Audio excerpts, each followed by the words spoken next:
This is my sermonette. I have my Bible, my wife's Bible, put that in the car, and I left this on the kitchen table. Went back to pack the ice cream, and I found it. Sin Multiplied is my title. It was 1987, and the speaker was Ted Koppel. Does anyone here know of Ted Koppel? There are some people, not too many. So, Ted Koppel was a newscaster on ABC Nightline News.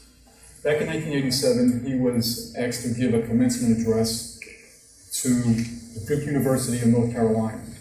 I'm going to read word for word just one line in that address at that time.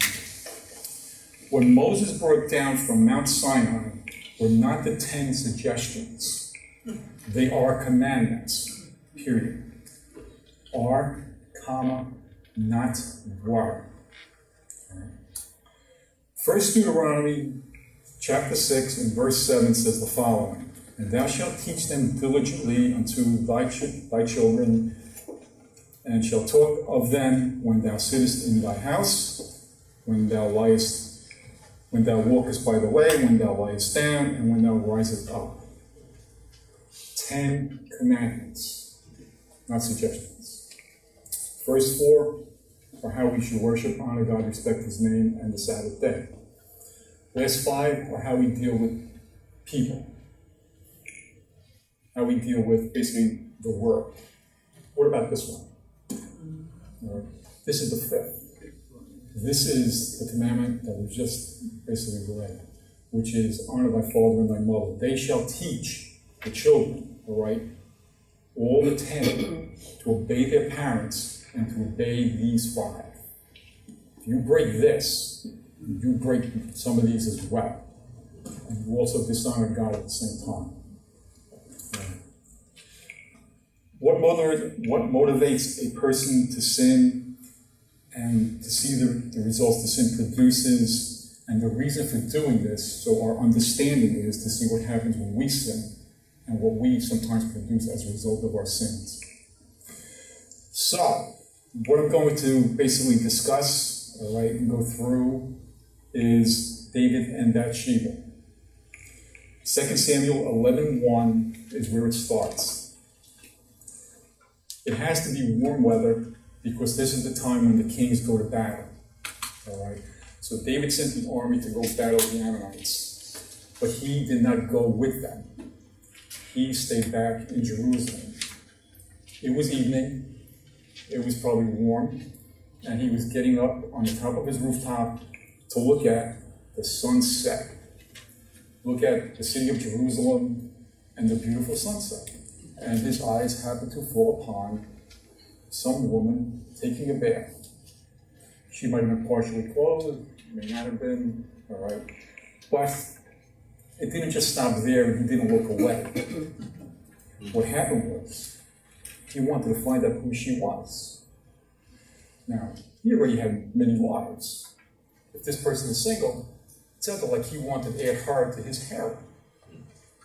But when he learned that she was not really single, and that she was the wife of Uriah the Hittite, which is one of his best soldiers, trusted soldiers, all right, he says, bring her to me anyway. Okay.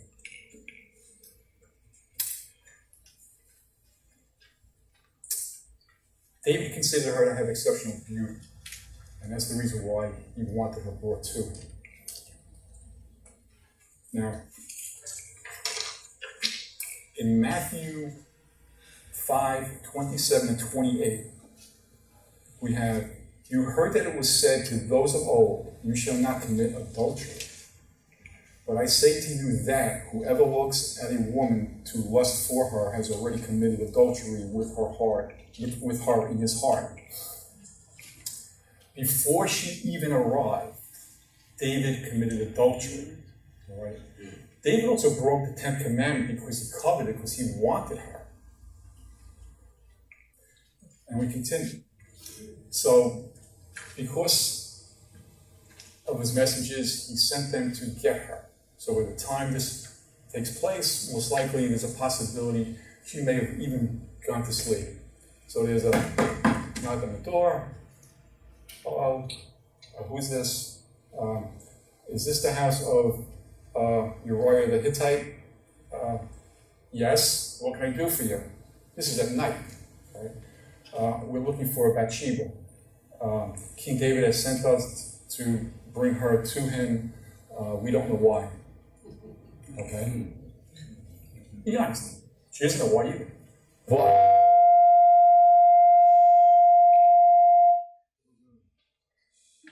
Smart. What did I do? But there are three things possibly going through this woman's mind. Any idea what they might be? One, was her husband captured? Two, was her husband wounded?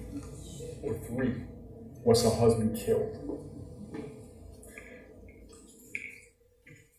But when she gets there, she discovers none of those things happened. All right?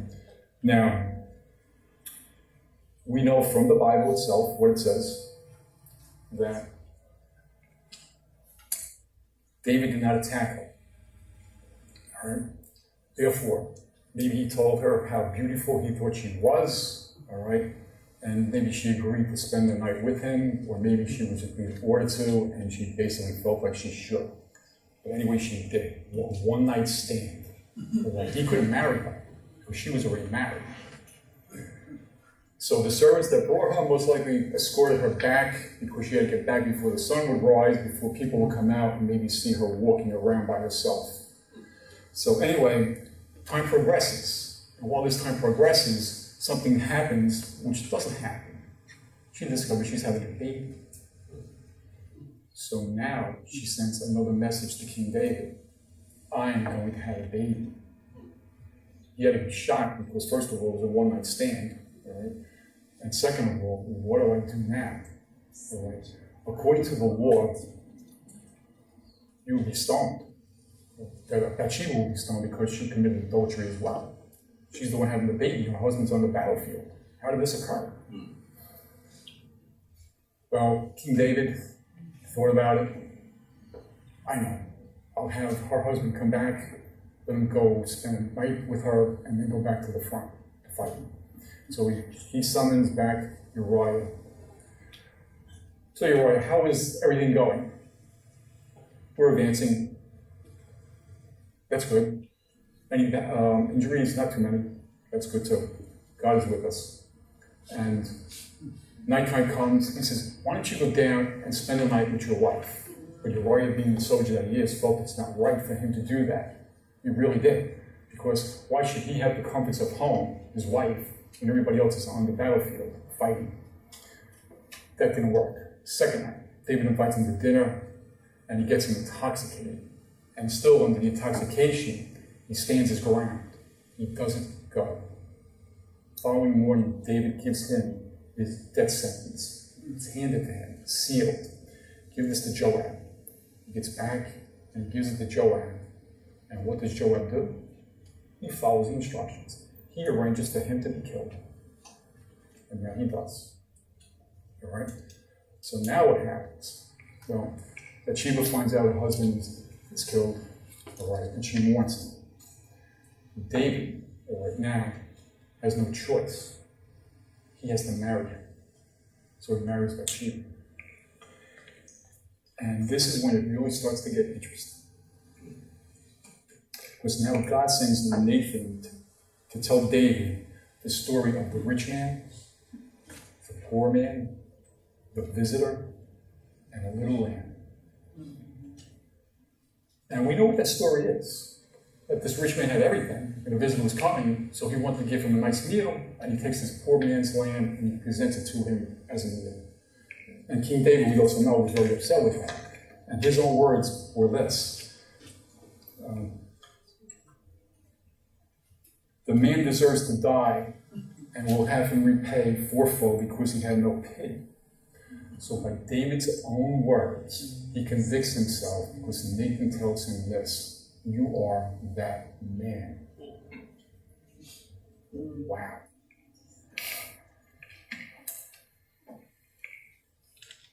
Nathan reminds him that God ordained him to be king over the Israelites and over Judah, all right? And that was before it was removed from Saul. And he gave him his house, his wives. He gave him anything he wanted, and he would give him more. All he had to do was ask for it. But Nathan now tells him this, that he despised God's commandment and did evil in God's sight.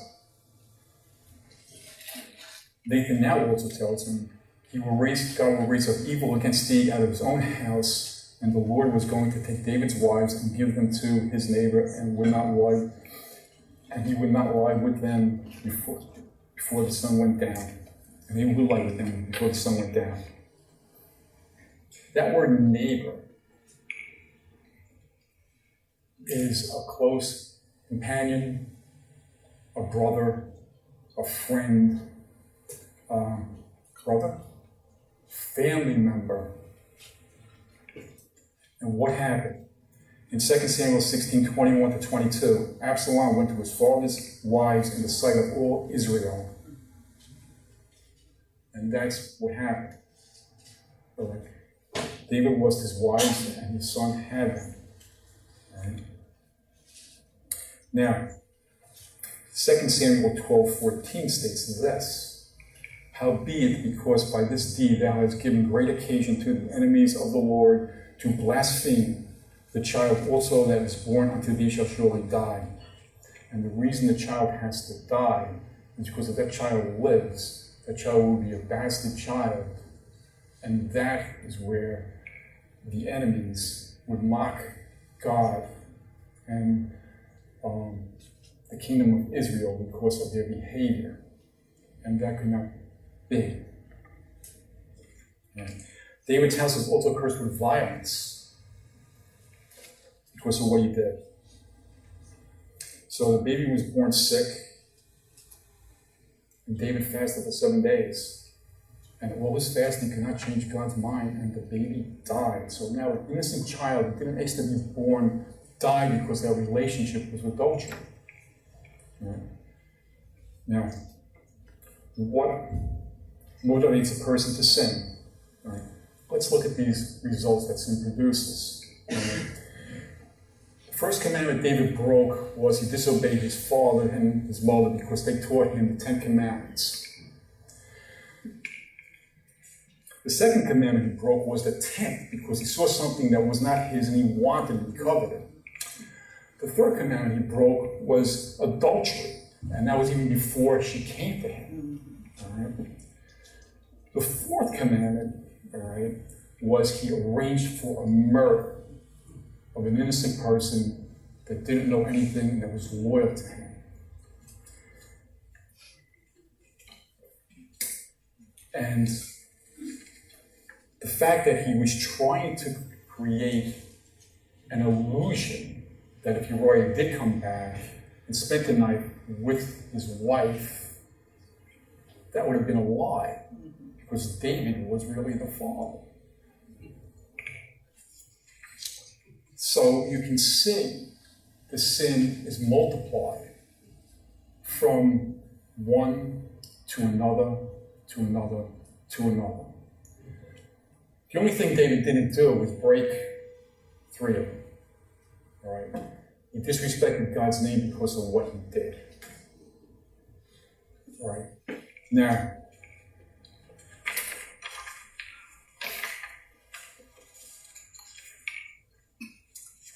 I will end the way I started this.